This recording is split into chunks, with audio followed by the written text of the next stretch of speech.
You ask Tiger to solve. This deals with linear equations with one unknown. The final result is n equals -15/7. Let's solve it step by step. Simplify the expression. Simplify the arithmetic. Group all n terms on the left side of the equation. Subtract 9n from both sides. Group like terms.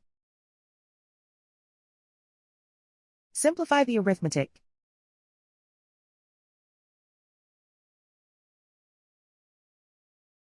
Group all constants on the right side of the equation. Add 15 to both sides. Simplify the arithmetic.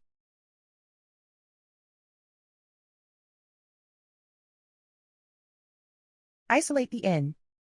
Divide both sides by -7. Cancel out the negatives. Simplify the fraction.